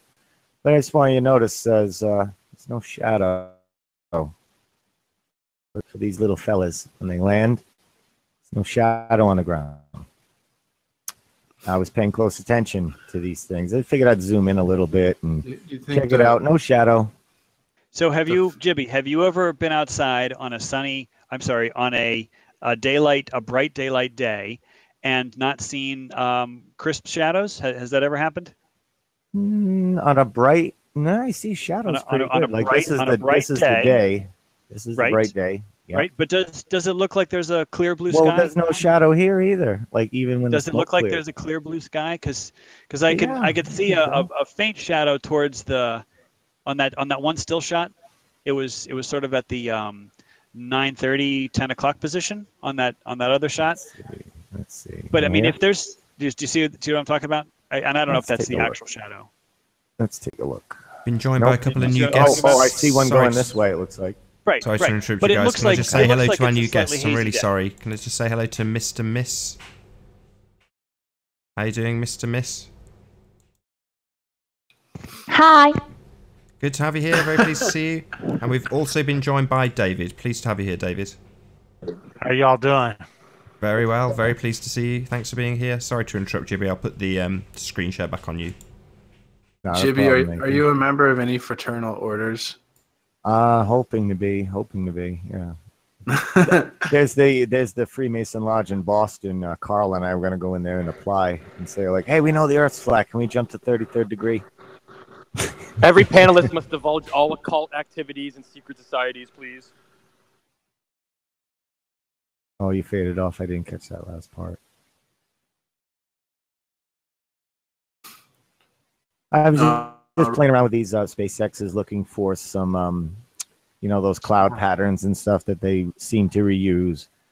And it was just such a pain because I found a beautiful cloud pattern in the Falcon 9, the successful landing that was shot from the ocean. But unfortunately, it's the only shot that was taken that way, except for the crash. So there was the crash and this is a successful landing, and that was it. And then, of course, the camera goes out every single time. But you know that people, like tens of thousands of people have seen the landings, right? Like Red Rhetoric went out and filmed it on his P900 while also filming on his GoPro. Tens of thousands of people don't see a landing on a barge. Yeah, not on a barge. I've seen satellites launch. Doesn't mean they're real. There's plenty of missions that have come back to you do see them from far, far away. Yeah, that's fake as hell. Was the moon landing real? All right, so everyone on the panel, I do have to bid my farewells. I do have to go. Jibby, I'm so sorry to cut this short, but I actually have to get home to my wife and dear children. We will have to set up a hangout at some point. So shoot me a line, an email, and we'll have to coordinate something. Yeah. Just take a fake ball when you get there too. Thanks for being here, Charles. It's been a real pleasure, as always. Yeah, take care, man. Thank you so much for hosting, Nathan. Take care, everybody. Bye-bye. We had to get in here. It's round 50 right here, guys. Round 50, yeah, I had to come by for It's that. round 50 right here. Ding, ding, ding. We know we keep Ring the bell. Ding, ding. The bell was rung a while ago. Yeah, it's been Long rung. time ago. Round 1, knockout. We won. Yay. So we did. It just needs to be made that the ballers do not have a map. You know, we got to get on here and say that they have no proof on the ground. Even Einstein said that. They were talking about how Einstein said there's no way that you can prove on the ground that you're on a spinning ball. So they got 2 major hits against them right now, and I just want everybody out there that's thinking about or are a flat earther need to know where there's people standing in their corner on this deal. Is that what Einstein said? Einstein wore women's clothing too. So. Do you have a citation for that, David? You seem to have that quote a little bit screwed up. No, they were talking about that. That was all. Just go back to last night's debate and you'll hear it. Einstein was like Matt Lauer and Harvey Weinstein. He used to answer the door in a trench coat and flash young women. And if they would, they'd either run away horrified or sometimes they would bang him. The point here, it doesn't matter if Einstein was a Martian. The point is, David Blackson is quoting him, and he's quoting him horribly. It's a terrible misquote. So there's no way to prove that Earth spins on the ground, is what he said. What did he say? Said. That's what the baller said. David, the baller said last what night. did he actually say? If you're going to quote somebody, quote. I don't know the exact quote. I'm quoting what you said last night. That's what you said last night. That's what they said last night. They said, okay, not me, they. Not you. You didn't say it. I didn't say you said it. That's right. All right, why don't you run along now and look up your quote and at least quote it correctly. Quote it correctly. That's so it. What you need to quote is you need to go ahead and tell us how we can prove the Earth spinning on the ground. David. Let's get started. He was Why is it the same questions every single day, and we spend hours answering them, and then we come back the next day, same question again?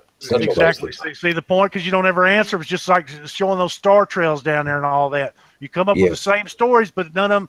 They're everything's from outer space. You don't have any proof on the ground that we live on. If it ain't done in Texas, it ain't right. David, I would say the fact that we can predict eclipses for hundreds of years to the second and paths of totality to, within a couple of 100 feet is pretty good indication that we have a working model. What would you say? The sun and the moon go working clock. In the heavens, maybe. You got to work with a working clock with no parallax. The flat earthers have no explanation of that. They have no way. They have no way to model that. They have no way to make. Yeah, they have. They have no way to show astrological charts, and they've been around forever. If it works on the ball, it works on the plane, man. That's the way it is. Hold on a second. If it works on the ball, it works on the plane. Erwin, in the ancient days, in the old days, they could predict that an eclipse may or may not happen in a given year based on a mathematical pattern, but they could not predict it to the second. They could not predict the path of totality. They had no idea where the path of totality. And they thought the Earth was flat. Ding, ding, knockout. They thought the Earth was flat back then, man. So you're telling the story on way back in ancient times, and so there's a knockout. So we did it. Get on the standing 8 count. Maybe we could avoid a lot of arguing if we just stayed away from. Well, this one said this, and this one said that, and this one said this, and this one said that. Let's not work with hearsay anymore, and let's try that. Well, Jimmy, you know that it's not hearsay that flat earthers have no way of calculating eclipses, right? That's not hearsay. No, the farmers had a way when they were flat earthers. No, there was a mathematical pattern that you can use to predict where a year that an eclipse may happen. What is the math? Uncertainty. What is the math behind that? Let me pull the. There was a few. Basically, what they did is they tracked the eclipses for a very long period of time, and then they looked for patterns in them, which there is because. This is a rhythmic type of event, right? Based on the orbits of these things. Behind it, like I'll try to find it for you what they were using in those days, but they could not predict it to the second. They couldn't even predict it with 100% accuracy, and they sure as hell couldn't predict the path of totality. Okay, how do you know that though? Like, where did you get that information from? There is nothing in the text that ever showed that type of precision or ability to predict it. You can show me one piece of data that they had that type of ability, I'd be very happy to see it. Yeah, but you're still getting the same information from like secondhand.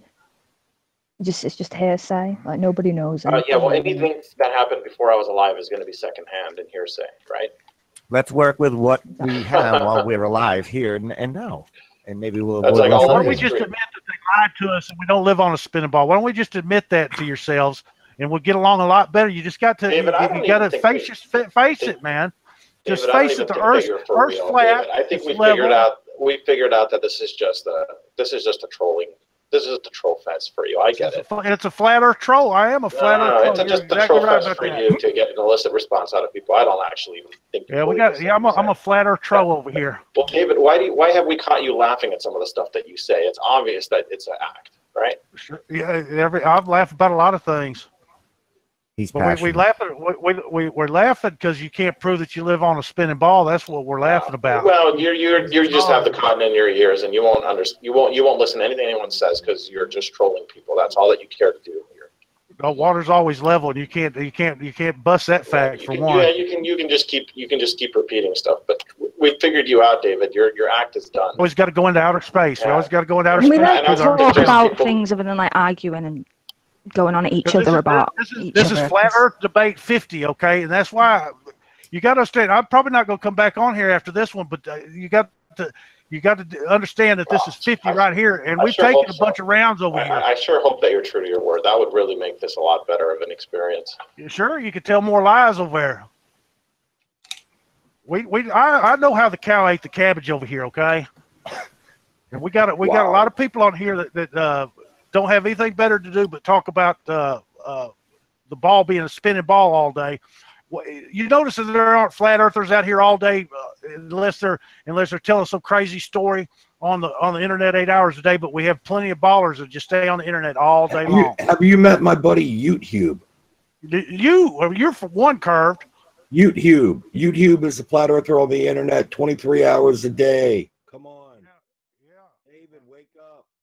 Okay, while these guys are in a bit of a wrangle-dangle about trolling on this show, which is always very entertaining, I'm going to let you guys in the audience know that there is about half an hour left on this stream, and there is actually, for this rare occasion, one gap left on the panel. So if you did want to join, be sure to mute the page you are currently watching and then click on the link in the info box below this video to join the show and express your views on the shape of the Earth.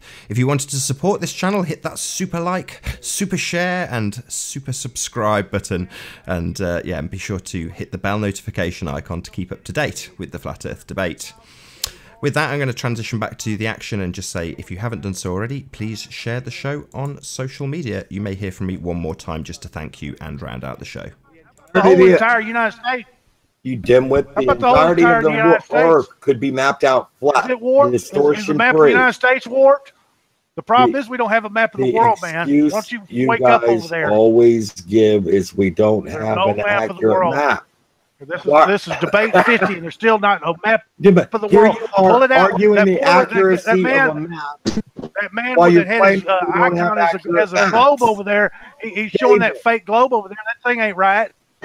Pull it out. Where's your fake map at? I'm sorry for trying to oppose you, David. Keep it up. You're doing a great job destroying flat Earth. Just go ahead. It's debate number 50 here, and I just had to come in here and take up for the flat earthers over here because you ballers seem to just muddy the waters all you can. It's like you get stick the engine in the mud on purpose just to muddy the waters up.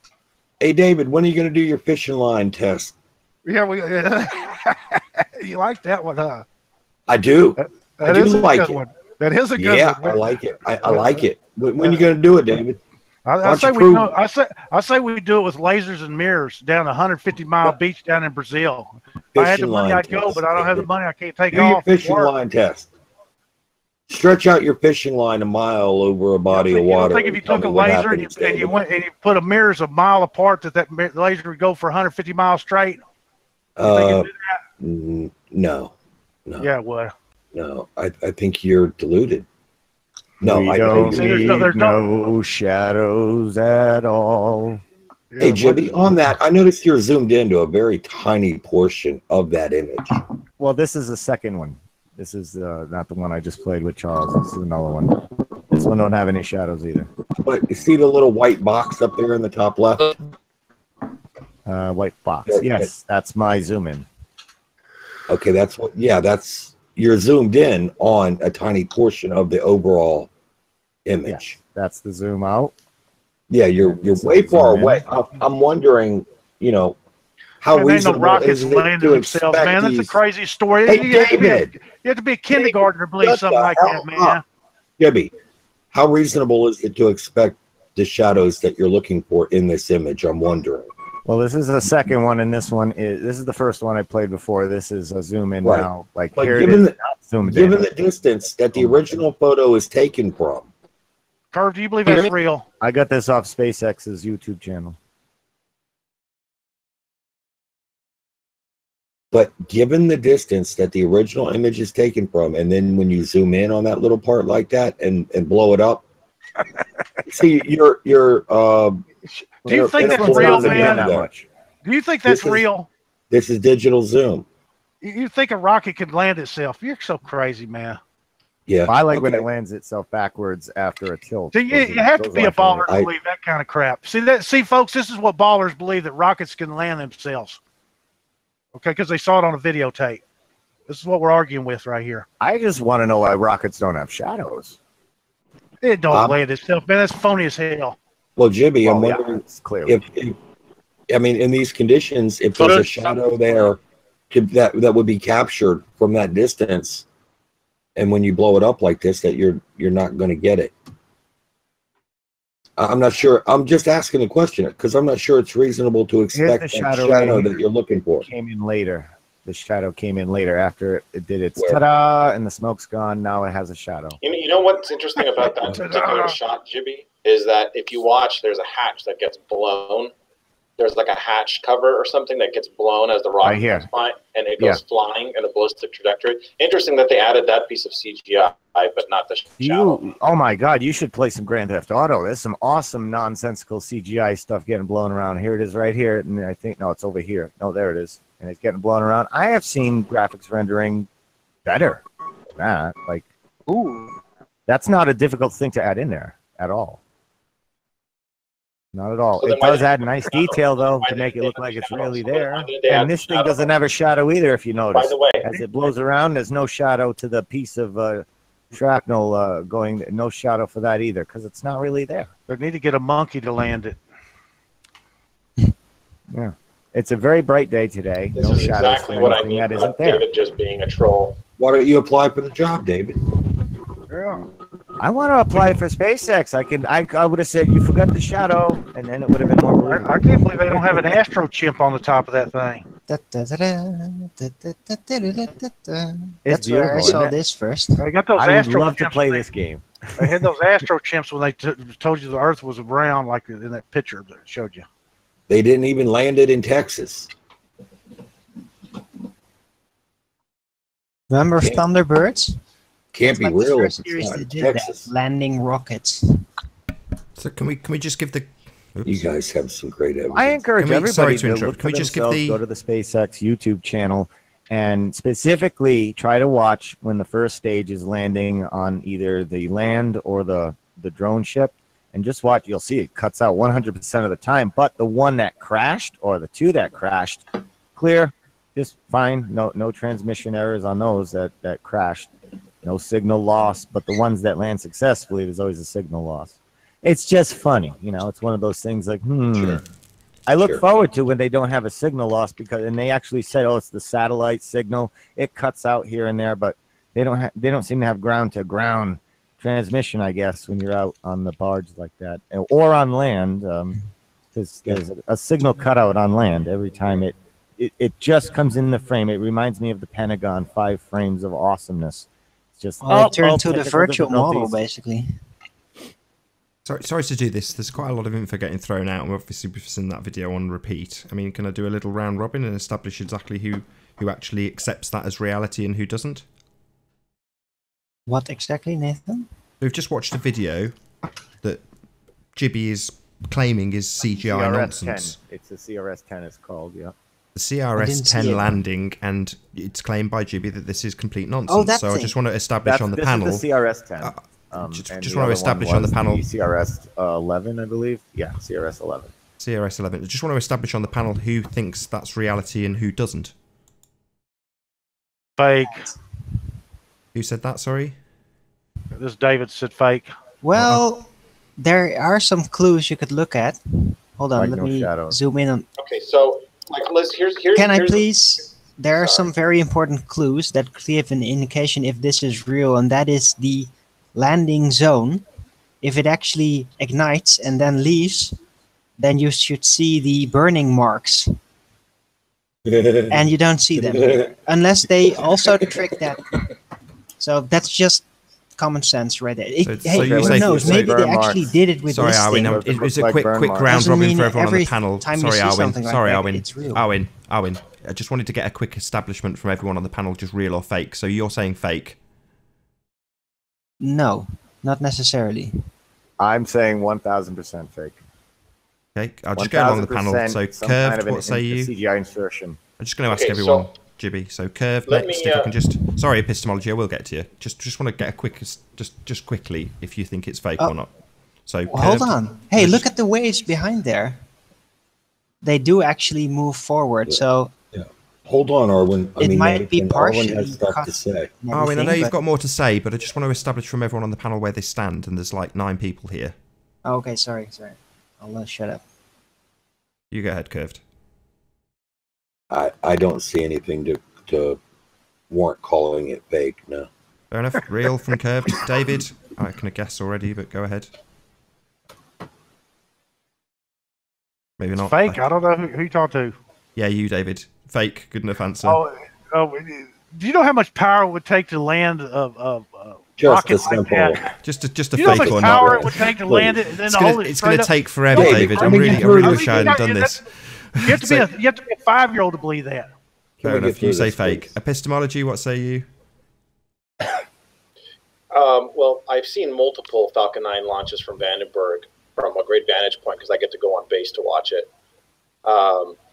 And I can tell you that one thing that you don't understand for the people that have never actually gone to see a Falcon 9 launch is that flame that's coming out of that thing is incredibly bright. It's like looking at an arc welding. When you're seeing it with your naked eye, it's like an arc welding. It looks like an arc welding. Well, I'm glad you said that because it's not casting any light upon the ground until it gets right on top of it. Watch it. You can see as it approaches, you can already see the light well before the flame touches. Carry enough fuel to dark land, man. It has to concrete. take Okay, off. you've already been. Hold on. Can Hold someone on, let me David. finish talking? Can I please finish Just let my him get to the end, statement, please? David. He's nearly done. Can I please finish my statement? You can see as it approaches that there's already light being reflected in the dark concrete. Second of all, you can look by the shadows. You can see the shadows against the greenery here.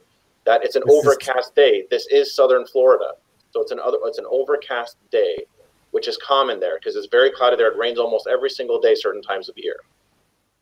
So It's as it's tall as a not building. unexpected that you have Yes. flat diffuse light, and at the same time, you have the incredibly bright flame coming out the bottom of the rocket that's going to wash out any kind of very light shadow being created in the diffuse light until the rocket is completely off, and that super bright arc welding light is off. That you would actually see the very diffuse shadow, which you do in the still shot. Okay, if I can just Not get to mention the fact that there are many people. no that disrespect to epistemology. It's same thing as with everyone else. I just want to get through the rest of the panel. There's only 4 more people. So Jibby, we already know he thinks it's fake. Mr. Miss, what do you say? Oh, I don't know. Don't know. Good enough I answer. mean, they have faked a lot of shit in the past, so you know, you just don't know, do you? Don't know. It's a good enough answer. P Mars, what say you?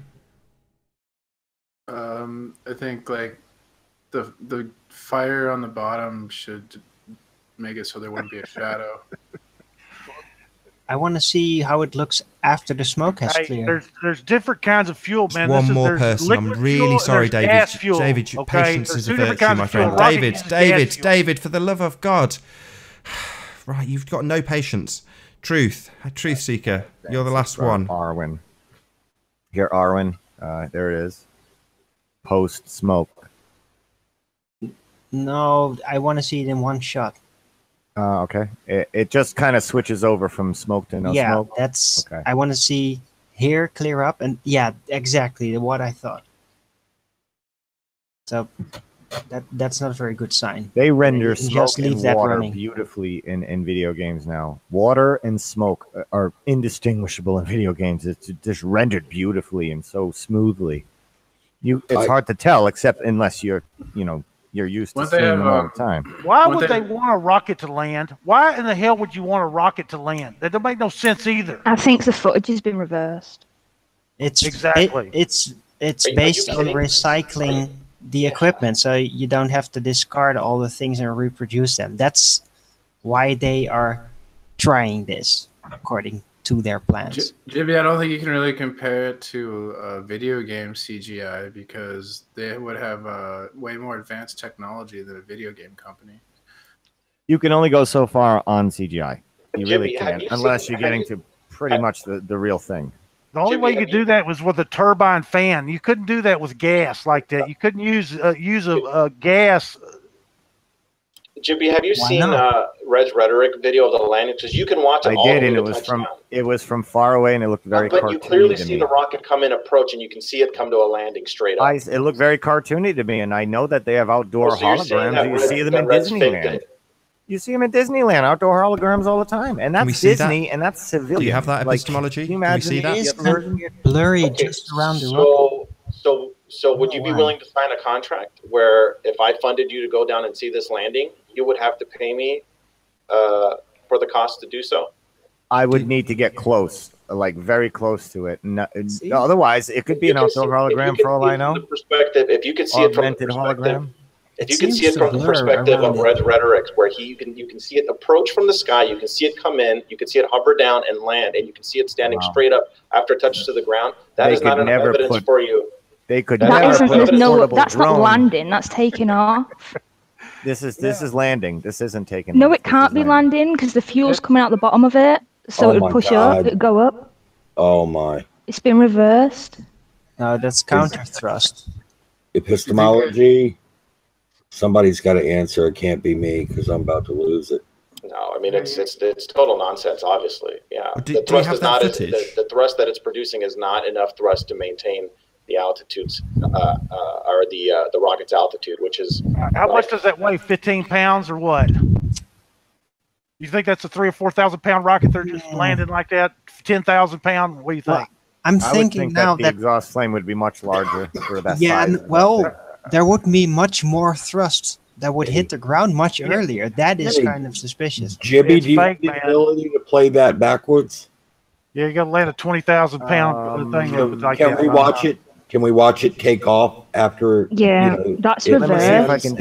It's not landing that. And watch all the smoke go back into the rocket as it takes off.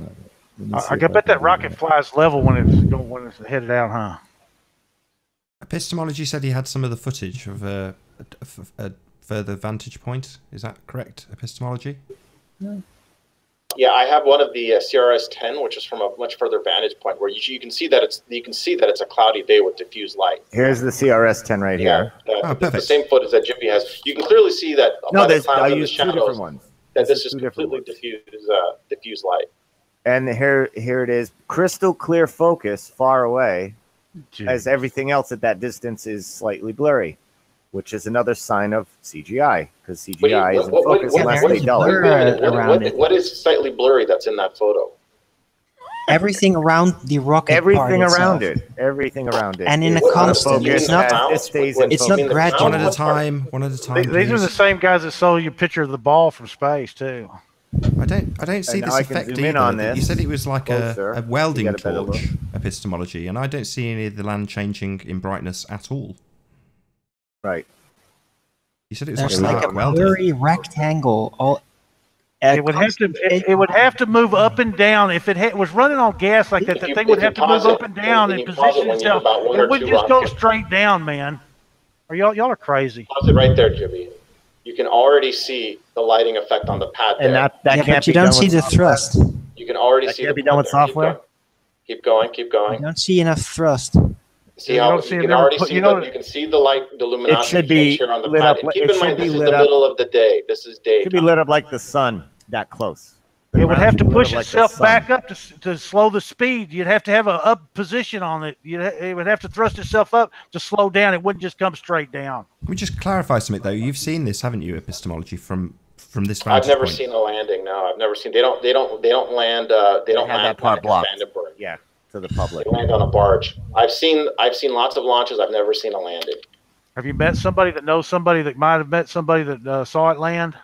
Rhetoric has seen it land. It's something that most of the people on this panel have talked. Someone that most of the people on this panel have talked. Jibby, could you play this exactly in reverse? Just I don't have that how ability would on VLC Player to play it in reverse. I would have to put it in one of my programs, play it backwards, and then render it that way.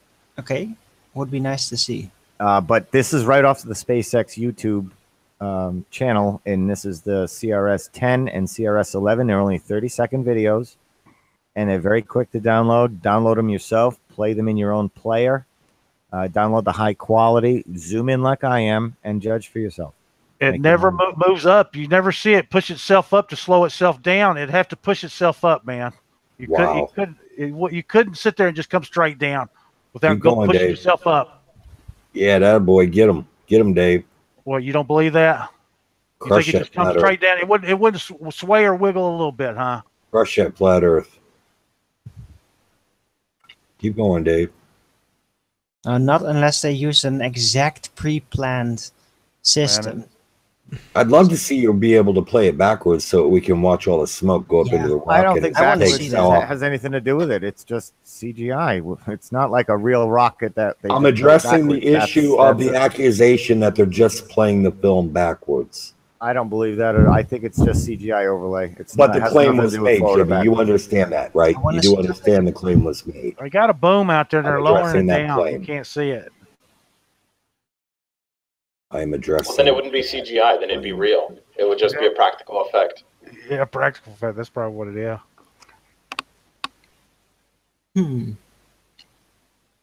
Erwin, I forget what you said. Did you think it was real? I'm not sure. It's not just a basic played in reverse thing. If there's a reversal effect, then they definitely, and it's very elaborately tampered with. It's a detailed CGI project. Just think about I want to just see how it plays in reverse and then make up my mind if it actually is in reverse. Because just think about what it takes to stop your car when you're pushing on the brakes going 100 miles an hour. Can you imagine what it would take to stop that thing from dropping? Look at the objects around here. You gotta appreciate the size of this thing. This thing is monstrous and even more not crazy. A lick of a shadow anywhere. It's literally the Empire State Building is like landing and there's no shadow or no anything. It's as if this is an inlay, a CGI inlay with the smoke rendering and all of it laid on top of real live footage in the background. Here's birds flying, which could be added in, but it looks real enough. That's hard to tell, but it's CGI overlay. It just looks extremely like it sticks out. Hard in focus that you there's can tell a block it's not of real blur photography. around it. An exact rectangle of blur that follows it exactly around it. Do you see that? Like every part of the footage, there's like a rectangle, like the bands are exactly as wide as the tube itself around it, and you just see everything in that block blur. How big is it? Yeah, how big is it? Because there's tremendous heat coming off of that thing, so that's why. And part of it is also the compression algorithm. Yeah, the entire thing. So the heat goes all the way up that tube. Wouldn't that be extremely dangerous? In fact, you can see after it lands how it gets even more distorted because there's more heat that's rising up. That's the residual.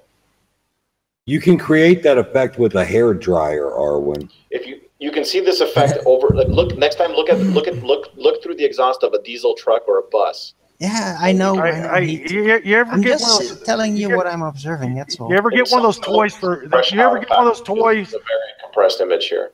You ever get one of those toys when you're a kid and you pump it up with the water and it was a rocket and it was a water rocket? You remember those? And you pump it up. Yeah, go like 40 or 50 feet up in the air. Okay, how are you going to take that same pressure? Rockets take off with pressure. Okay. It doesn't keep pressure in there enough to land it. You act like it's it's thrust. It's burning up with fuel. It's burning. It's throttleable, right? You understand that, right, David? It's done with thrust, man. It's not done. It's not done. Chemical thrust. It's done with thrust. It's not done with wind. It's not like a turbine engine off an airplane, man. It's not a CO2 cartridge. vertical thrust. It's basically that's what it is a CO2 cartridge with liquid fuel in there or gas fuel. It's burned. It's not even got liquid fuel. It burns, yeah. The actual burning that's causing the thrust, not the physical pressure of the gas itself. Exactly. That's what I'm trying to explain to you. They have to release enough gas to get the thrust. Okay, so it's almost an even amount of thrust versus how much gas you got. So there's no regulation within that system. It's a regulation. It's a big valve on there that when they hit it, it opens that valve and it pushes it off. They can't just sit there. I think it's a little bit more complicated than that. No, there's a control system, a digital control system man, for there is no the control gas system on a rocket, man. They just open a valve on it and let it ignite the son of a gun. Yeah, you're trying to make it out like it's a compressor tank, David. Give us a break, man. I'm saying there's no parts in there other than the one little battery to light the fuse. No, come on, that's total nonsense, dude. There is no engines. It has no engines. So how can it land itself? That's total nonsense. How does it have an engine? Go Google. It doesn't have an engine, man. It's using thrust from the fuel. Why don't you put some fuel in a can? I just wanted to say goodbye and thanks for having me here. I gotta go though, but thanks for having me, and I'll be back soon. You guys, it's a pleasure having you, Jibby. Thank you very much for being here. Good to see you. I'm just going to let the audience know there's about 5 minutes left on this broadcast, so if you did want to join to do some last-minute trolling, now is your opportunity. Please share the show if you've not done so already, and hit that subscribe button if you're not subscribed. Number 50, folks. Earth's flat. David, fill up a container with some fuel and light it, and show me how Put it under pressure. It's all under pressure, man. Show me how it works. It's all pressure. You can't do it the way that you're talking about.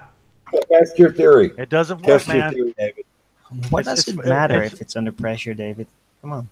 It makes a difference because you have to hold a certain amount of pressure to land the son of a gun. You would have to bob up and down to get it to land. There's pressure. It would go up and down. You'd have to go down a little bit and come up a little bit. Go down a little bit and come up a little bit. No, you don't. Arwen.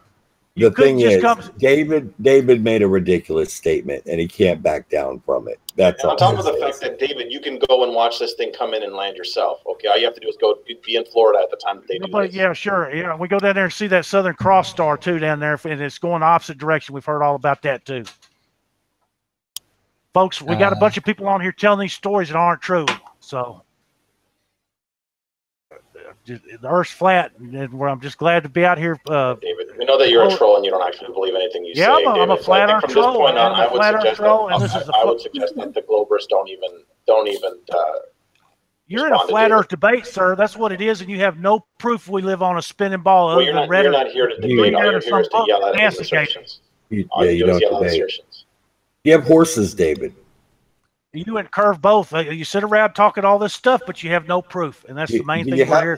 In debate 50, we still have no proof from the ballers that we live on a spinning ball. Have you been thrown from a horse or kicked in the head by a horse? No, you don't worry about that. You just need to come up with your proof we live on a spinning ball over here. Oh, come on. What kind of cowboy ain't got no horse now? Man, I got a good dog. I don't have to worry about that. Oh, Bobo kicked you in the head. It's hard to carry a horse in a diesel truck, man. Bobo kicked you in the head. A horse without a farm is not that fun. I got a farm, but I didn't say I don't have any horses. But I just want to say, hey Nathan, I just want to say thank you for 50 good debates here. And you know, somebody, I just felt like I had to step in here and at least throw somewhat of my point of view at it anyway. It's always appreciated. Pleasure. No, it's a good time. I'm just glad everybody is debating it, and it's gonna come out real soon. Yeah, you bet that. I did a show on the occult on my channel at PMars. If anyone's interested in that, I showed how Trump is connected to Scientology, for example. Did you link to Nathan's super chat in your hangout? You know, them's the rules, P. Don't come on here and talk about Scientology is pretty powerful. You didn't like. Hey, any of you flat earthers getting a debate with these Globers, ask them where their map's at. That's the main. Just say, where's your map at of the world? And they won't have one. So where's your map? Right off the bat. Where's your map? I have one map, and that's of the United States, and I know it's correct. Okay, I need the other I need the other 6 continents. Then make one. The other 6 continents. Get on it. The real world looks like. Get on it. Antonio can map the world from the comfort of his dining room table. We needed 1 to 500, 1 inch for 500 miles. We need to see it in person. It fit in a 12 by 12 on a 12 by 12 wall probably. There you go. Well, get on it. Nathan, appreciate you. Gonna come in and say something on debate 50 here.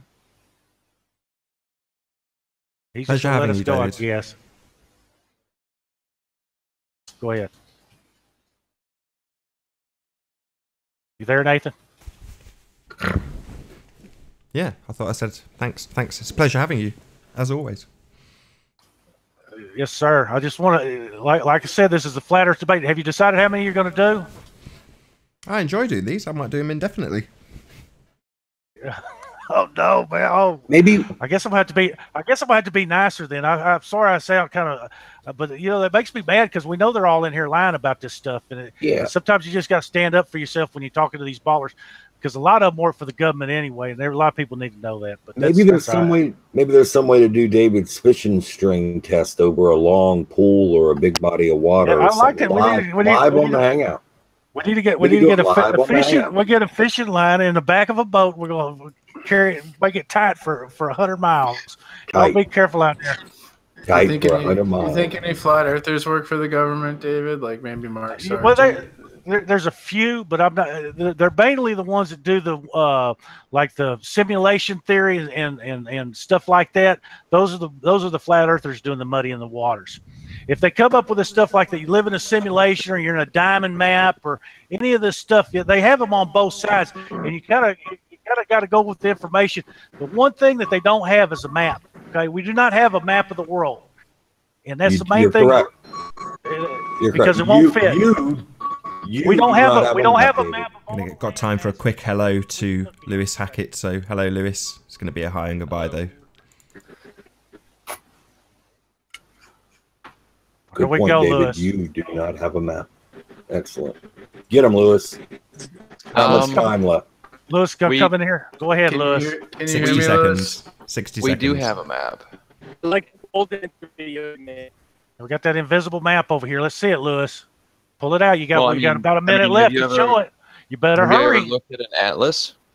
I want to see that atlas map. It's right behind you in A. Pull it out. Let's look at it. Have you ever seen an atlas, David? I know how an atlas. I've read. What are you saying when you say we don't have a map? Like we have thousands of maps. You have lots of projections. He argues both sides. We don't have a map of the 7 continents like we have of the United States. Okay. Speaking of working for the government, and then Lewis shows up. Arwen, what's a projection? A projected map, basically. Projected a representation. Changed aspects, dimensional aspects to fit a piece of paper, a flat piece of paper. Change from what? From whatever shape it is suggested to be. The globe. Yeah, that's your suggestion. Land masses. We don't even care about the water here, okay? The water is not important. We want to see the land masses to scale, one continent at a time. All 7 continents to scale at 1 to 500 miles. That's what we want to see, okay? So go get that. If that's what you want to see, go get it. And with that, I'm going to say a huge, enormous, massive thank you to the audience for watching and sharing and liking, and also a massive thank you to the panel for making this debate possible. Be sure to like, comment, share, and subscribe. I've been Nathan Oakley, and I will see you all in the next video.